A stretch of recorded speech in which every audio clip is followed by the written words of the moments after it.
Motivation. People think there's some big super secret on how you maintain motivation endlessly to get a result. I want to let you in on that secret.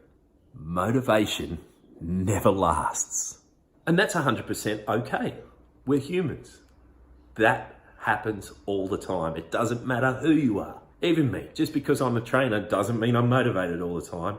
In fact, there's plenty of days where I am the exact opposite of motivated. So if it's not about motivation, what's going to get you there to achieve your ultimate health and fitness goals? Well, it comes down to a couple of things. First of all, you got to know why you want to change. It's got to be important to you. It goes beyond, well, I want to tone up and get fit so I can feel confident about myself. Good on you. So does everyone. That's just a superficial reason. Why is it important to you and you alone? I can't tell you that. No one can tell you that. Only you know. The question is, what is it that you hate about yourself so much right now? What is it about your life that you don't want to accept anymore? What's the one thing that you like least about yourself right now? It comes down to a strong emotional attachment. Getting fit and toning up so I can feel more confident is not an emotional attachment. That's not going to get you out of bed on those cold mornings or stop you from driving past the gym after a shit day at work. It's got to have that strong emotional attachment so you do things on those days even when you don't want to do them. Some examples are, a guy might come to me and say, I'm sick of my friends making jokes about my weight. I can't make it up a set of stairs without feeling like I'm going to have a heart attack. I can't find clothes in my size in a normal store anymore. I'm not going to stop until I change that. For women, it might be, I've put on so much weight since I had my kids. I see people staring at me when I'm in public.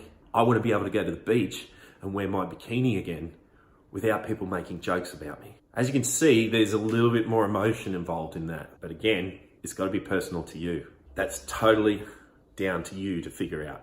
The other thing is having a simple step-by-step system in place. Now that might require the professional help of someone like myself, but what it comes down to is too many people see the big scary goal, but they've got no idea how to get there, or it's just overwhelming.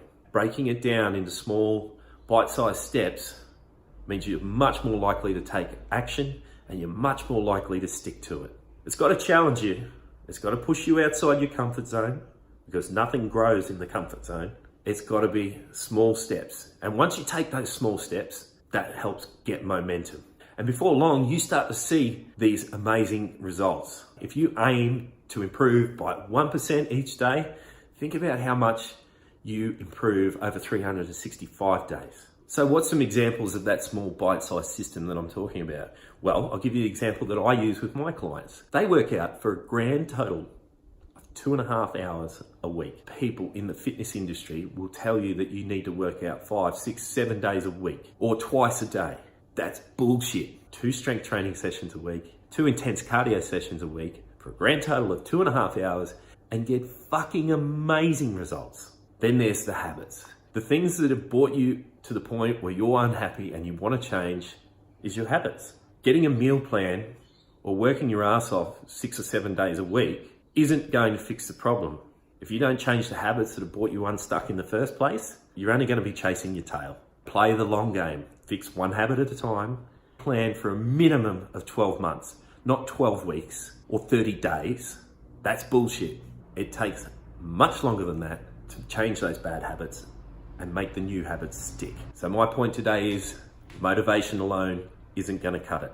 You need to know why you want to change. You need to have that emotional attachment. You need to have a simple step-by-step system in place to achieve that. If that requires professional help, invest in yourself. Our biggest goals in life are never achieved on our own. And then play the long game. It's not going to happen overnight. And if you try to rush it, you're only going to end up back where you started, if not worse. And when it comes down to it, if you're still stuck, just do something. Just fucking do it, because it's that action that creates the momentum, that creates that initial motivation. Just do something. There's some food for thought there today. I hope that's a little eye-opener for those of you that were asking. If this brings up any more questions, or if you'd like to know more about how I work with my clients to get around lack of motivation, comment below or send me a private message.